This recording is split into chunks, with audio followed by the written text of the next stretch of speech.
ఈరోజు మన వాక్య ధ్యానాంశము నరులు చేసుకునే ఎన్నిక.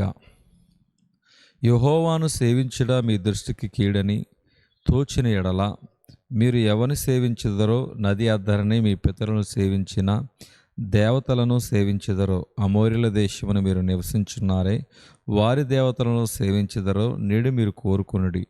మీరెవరిని సేవింపకోరుకునినను నేనును నా ఇంటి వారును యెహోవాను సేవించుదమని అనెను. యెహోషువ గ్రంథము 24వ అధ్యాయము 15వ వచనం ధ్యానం చేసుకుంటున్నాం. మానవుడు స్వేచ్ఛాజీవి. అతని జీవితంలో అనేక సార్లు కొన్ని నిర్ణయాలు చేసుకోవలసి ఉంటుంది. అంటే తనకిష్టం లేని వాటిని విడిచిపెట్టి ఇష్టమైన వాటిని ఎంచుకోవలసి ఉంటుంది. కీడైన దాన్ని విడిచిపెట్టి మేలైన దానిని కోరుకోవలసి ఉంటుంది. అయోగ్యమైన దాన్ని విసర్జించి యోగ్యమైన దాన్ని ఎంచుకోవలసి ఉంటుంది. నశించే దాన్ని విడిచిపెట్టి శాశ్వతమైన దాన్ని కోరుకోవలసి ఉంటుంది. ఇలాంటి ఎన్నిక వ్యక్తులు అవసరం. సమాజకులకు అవసరం, జనాంగులకు అవసరం. పూర్వం ఇశ్రాయేలీయులు ఐగుప్తు నుండి బయలుదేరి ఫరో రాజు చేతి క్రింద నుండి బానిసత్వంలో నుండి బయటపడ్డారు. దేవుడు వారికి నీతి శాస్త్రాన్ని అనుగ్రహించి సీనాయి పర్వతం మీద వారిని ఒక జనాంగంగా మలిచి 40 సంవత్సరాలు అరణ్యములో నడిపించి ఆకాశము నుండి ఆహారము, రాతిలో నుండి నీళ్లు అనుగ్రహించాడు. పగలు మేఘస్తంభంగాను రాత్రి అగ్నిస్తంభంగాను వారిని అనుసరించి రక్షించాడు.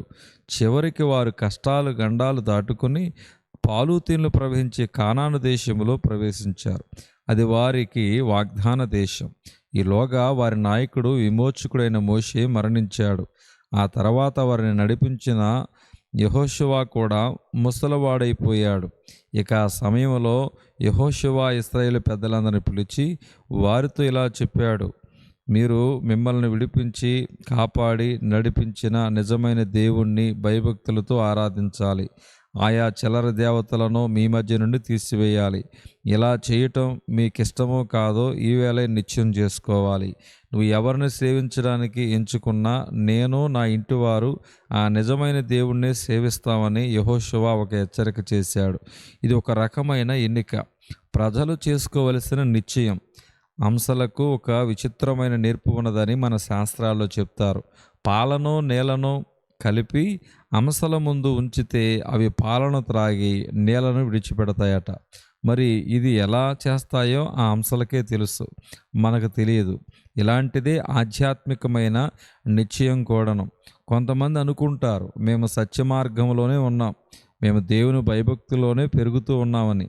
మంచిదే. ఒకవేళ ఇది సత్యమైన ఎప్పటికప్పుడు ఉజ్జీవం, నూతనత్వం, మరింత గాఢమైన భక్తి, విశ్వాసాలు అవసరం. ఇవి కూడా మనం ఎంచుకుంటేనే వస్తాయి. మనం కావాలని గాఢంగా ఆశిస్తేనే దొరుకుతాయి. అయితే ఎన్నిక మాది, ఈ ఏర్పాటు మా స్వయిచ్ఛ వలన కలిగింది అని కొంతమంది అనుకుంటారు. ఇది కూడా పొరపాటే. యెహోషువ ఇశ్రాయేలును హెచ్చరించి మీరు ఎవరిని సేవిస్తారో కోరుకోండి అని అన్నప్పుడు దేవుడు గతంలో వారిని ముందు ఎంచుకునే ఉన్నాడని జ్ఞాపకం చేశాడు. కాబట్టి ఈ కార్యం ముందు దేవుని దగ్గరనే ప్రారంభం అవుతుంది. ఆయన ముందు మనలను ప్రేమించాడు కాబట్టి ఇది మనం గ్రహించి ఆయన్ను సేవించాలి. ముందు ఆయనే మనలను వెతుక్కుంటూ వచ్చాడు కాబట్టి ఆయన కొరకు మనం ఆశపడాలి. ముందు ఇశ్రాయేలును దేవుడే పిలుచుకొని తనను తాను ప్రత్యక్షపరుచుకున్నాడు కాబట్టి వారు తన ప్రజలయ్యారు. దీనిలో ముందడుగు వేసి మనలను వెతుక్కుంటూ వచ్చిన వాడు దేవుడే.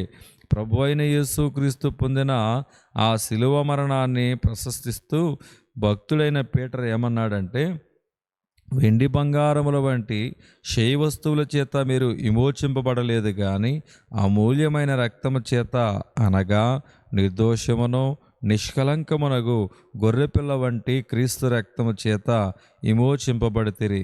ఈ సత్యాన్నే భక్తులందరూ నమ్మి దేవునికి కృతజ్ఞత చెల్లించారు. ఒకప్పుడు ఒక పిల్లవాడు తన చేతులతో కట్టెను చెక్కి చక్కని పడవను చేశాడట. దానికి ఒక చిన్న తెరచాప అమర్చి రంగులు వేసి అది తన ముచ్చటైన చేతి పని అని ఎంతో గర్వించాడు. ఒక రోజున దాన్ని నదిలో విడిచిపెట్టాడు. అయితే బలమైన కెరటం వచ్చి మళ్ళీ తన కందకుండా ఆ పడవ కొట్టుకుపోయింది. ఆ పిల్లవాడు చాలా విచారించాడు. తన సొంత చేతులతో చేసుకున్న అందమైన పడవ పోయిందనుకున్నాడు. ఇలా కొన్ని రోజులైన తర్వాత ఒకనాడు పట్టణపు వీధుల్లో వెళుతుండగా ఒక ఆట వస్తువుల దుకాణములో ఈ అందమైన పడవ గాజు అద్దాల కిటికీల నుండి కనబడింది. ఈ పిల్లవాడు ఆ పడవను గుర్తించాడు. దుకాణందారుడి వద్దకు వెళ్ళి, ఈ పడవ నాది, దాన్ని నాకు ఇచ్చేయమని అడిగాడు. అప్పుడు ఆ దుకాణదారుడు చెప్పినది ఏమిటంటే, ఇది నీదో ఎవరిదో మాకు తెలియదు, నదిలో ఇది ఒక ఆసామికి దొరికింది, దాన్ని మాకు అమ్మాడు, నీకు కావాలంటే ఇంత ఖరీదిచ్చి పట్టుకెళ్ళమని చెప్పాడు. ఈ పిల్లవాడు దానికైనా ఖరీదిచ్చి మరలా ఆ పడవను తన దానిగా చేసుకున్నాడు. ఎంతో సంతోషించాడు. నా సొత్తు నాకు దక్కిందనుకున్నాడు. ఇలాగే దేవుడు మనలను సృష్టించినందుచేత, యేసుక్రీస్తు మరణం ద్వారా నరులను రక్షించినందుచేత మనం ఆయన వారం. కాబట్టి ముందు ఎంచుకున్నది ఆయన, మొదటగా ప్రేమించింది ఆయన. మీరు ఎవరిని సేవిస్తారో ఎంచుకోండి అంటే ఇందులో మన ప్రమేయం ఏమీ లేదు. ఎంచుకున్నవాడు దేవుడే. అయితే బిడ్డ తండ్రిని ప్రేమించినట్టు మనం కూడా ఏ నిర్బంధం లేకుండా మనకై మనం దేవుని ప్రేమించాలి, ఆయన సన్నిధిని వెతకాలి. ఈ ఎన్నికలో విశ్రాంతి కూడా ఉన్నది. ఇశ్రాయేలీయులు 40 సంవత్సరాలు కాలు అరగకుండా తిరిగారు, శ్రమలు పడ్డారు. వేసిన గుడారం, తీసిన గుడారం, ఈవేళ ఇక్కడ, రేపు ఇంకో చోట, ఇది అంతా గడిచిపోయి వాగ్దాన దేశమునకు, పసిడి పంటలకు పుట్టినిల్లు, సమాధానానికి స్థావరమైన తాము ప్రవేశించడానికి బహుకాలంగా వేచి ఉన్న కనాను దేశం వారు చేరుకున్నారు. ఈ సమయంలో మీరు ఎవరిని సేవిస్తారో ఎంచుకోండి అని యెహోషువ వారిని హెచ్చరించాడు. దేవుని కోరుకొని ఆయన ఆశ్రయించే జనులకు విశ్రాంతి ఉన్నది. ఐహిక చింతలు, బాధలు ఉన్నా వాటిలోనే వారికి అంతర్గతమైన ప్రశాంతత ఉన్నది. దీనికోసమే నరులు ఎప్పటికప్పుడు ఈ ఎన్నిక చేసుకోవాలి, పునర్జీవం పొందాలి, మరోసారి తమ్మును తాము దేవునికి మొక్కుబడి చేసుకోవాలి.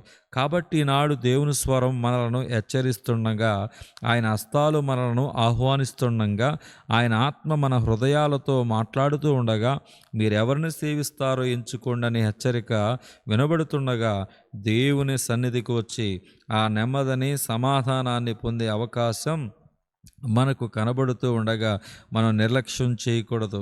ఒకప్పుడు ఒక పేద విధవరాలు ఉండేదట. ఆమెకు ఒక్కతే కూతురు. ఈమె సహవాసాల్లో పడి తన ఇష్టానుసారం జీవించడానికి ఇంట్లో వీలు లేదని తల్లితో పోట్లాడి ఇల్లు విడిచి పారిపోయిందట. ఈ ముసలామె గుండె పగిలి కన్నీళ్లతో రాత్రింబగల ఆ కూతురునే తలంచుకుంటూ ఏనాటికైనా తిరిగి వస్తుందేమో అని ఏడుస్తూ ఎదురు చూచేదట. రోజులు, నెలలు, సంవత్సరాలు గడిచిపోయాయి. ఒకవేళ కూతురు వస్తే చీకటిలో దారి తెలుస్తుందో లేదో అని ఈ తల్లి తన ఇంటి కిటికీలో ఒక దీపం పెట్టి ఇంటి వాకిలి తీసి పడుకునేదట. మరి బుద్ధిహీనురాలైన ఈ కుమార్తె తన జీవితాన్ని, శరీరాన్ని పాడు చేసుకుని చివరకు తన బాధలో తల్లిని జ్ఞాపకం చేసుకుని ఒక రాత్రి ఇంటికి తిరిగి వచ్చిందట. ఈ విధవరాలు ఆ మధ్యరాత్రిలో కూడా తన కుమార్తె జ్ఞాపకం చేసుకుని, దేవా తండ్రి, నా బిడ్డను నాకు చూపించు అని ఏడుస్తుందట. ఆ సమయంలో మలినమైన శరీరముతో, మాసిన గుడ్డలతో ఆ కుమార్తె వచ్చి తల్లి ఒడిలో పడితే ఆమె ప్రాణము లేచి వచ్చినట్లయింది. తల్లి ప్రేమ కన్నా, తండ్రి ప్రేమ కన్నా అనంతమైనది నరుడి ఎడల దేవునికున్న ప్రేమ. ఈవేళ మీరు ఎవరిని సేవిస్తారో ఆలోచించుకోండి. దేవుడు ఈ కొద్ది వాక్యము మీ వినికిడిలో భద్రం చేయునుగాక. ఆమేన్.